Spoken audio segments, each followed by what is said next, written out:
Hello. Wanji sebo. Nze mpita mukunja wa BTFM Ndobeso. Hello. Ngulira. Hello.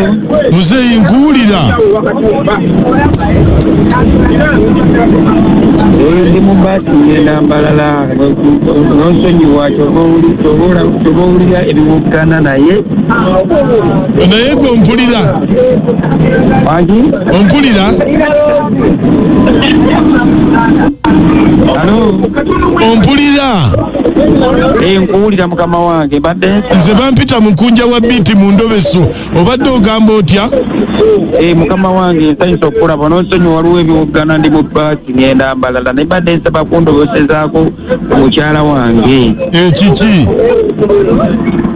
badde nsaba kundobesezaako ku mukyala wange waliwo omwami gwe neeraliikirira bamuyita Mulindwa tava wange nakati ndi mu kugenda naye ndi mu bweraliikirivu badde nsaba kumundobesezaako mukama wange Mulindwa tava wange kakati obutava wuwo kirungi ajja wooli ebiseera ebisinga obungi wemba siri wajja era olumu bwenzijja ewaka nga babadde tebansuubira musangawo nakati nvuddewo ngenda mbalala neera ndi mweraliikirivu badde nsaba kumundobesezaako mukama wange oli mu bbaasi ngenda mbalala bataddeko biiti kwendi ku biiti mukama wange kwendi beerako tovaako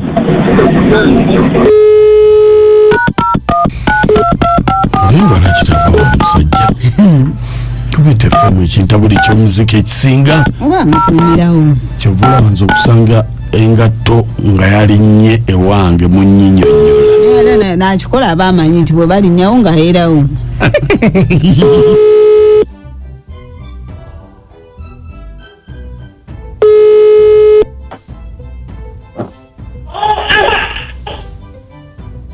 Mama Lita aliwa ali mu nnimiro olimba waali kamukuleetere mumpe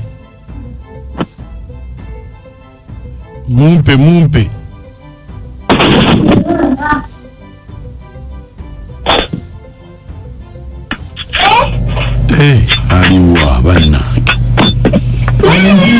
Wendi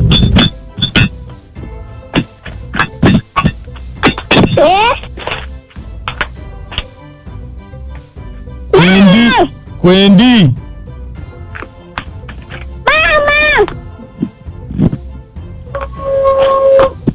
Tomba mama tina sikitegeera oba ali ludda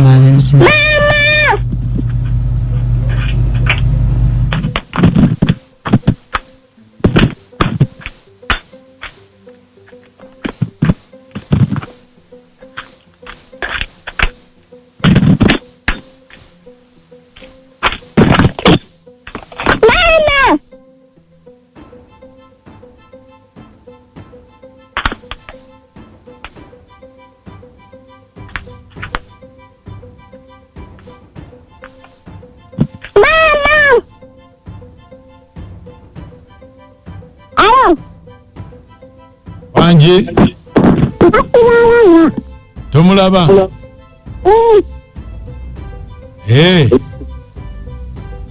jamugamba kubireko naye nze sigala babadde mu nnimiro bali saidi kimuli luddawa tulemu nayoza muno mu nnimiro batambawulira bakati balazeewa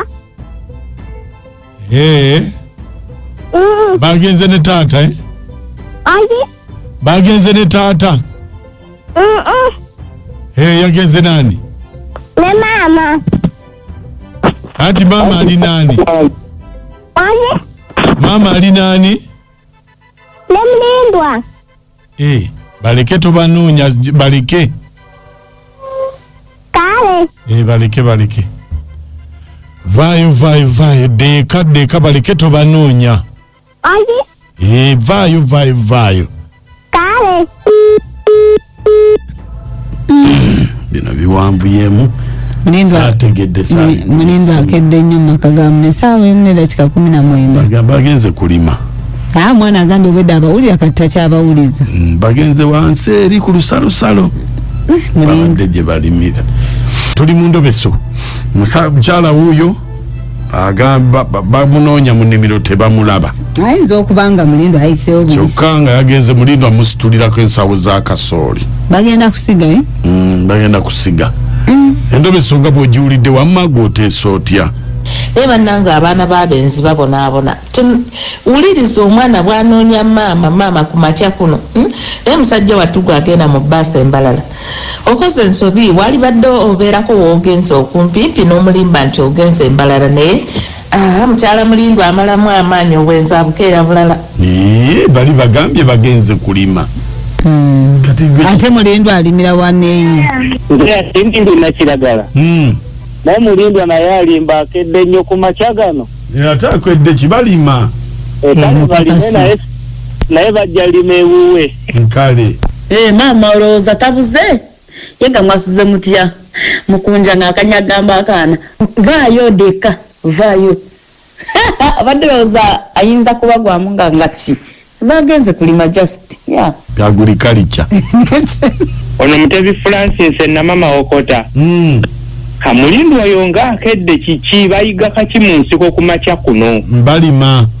Mbambi bali mu kulima kale.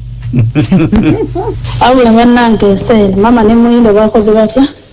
Yanga bambi akaana nkaagadde abantu bayige okutendeka abaana okwogera bulungi n'abantu ku masimu wadde ne mu makubo. Nsota de Jibaluma. Mama Katrina Restende Slavia. Mukwalo. Kimanye nti Mulindwa yavuga ekintu kyo. Ne bannange abakyala nedda. Bane waliwo ekisuuka mu maka g'omusajja. Fenna tuli mu kutya. Amannya nze Haji Kasula Rashid Ngambera Kabowa. Bannange omusajja ne beeraliikira mutuufu kubanga kaakati ku makya kuno Mulindwa anoonya ki maka agatali gage.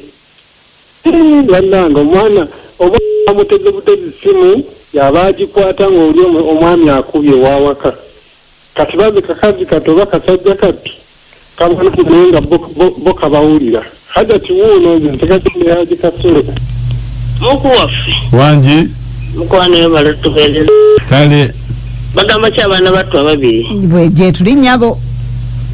Kakati obuzibu obuli mu bakyala balinga abalwadde ennaku zino kwa buli mukyala gwe balobesa asigala ali mu nsobi.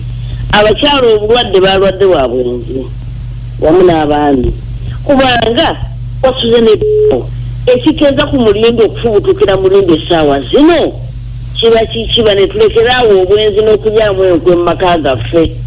Buli lwoli olukwe mu maka ago tewali mirembe kati ninda emigi eginaabaawo ng'akomyewo kuba n'akapya bakakube sigadde ng'ejja tinaaponye Kabowa.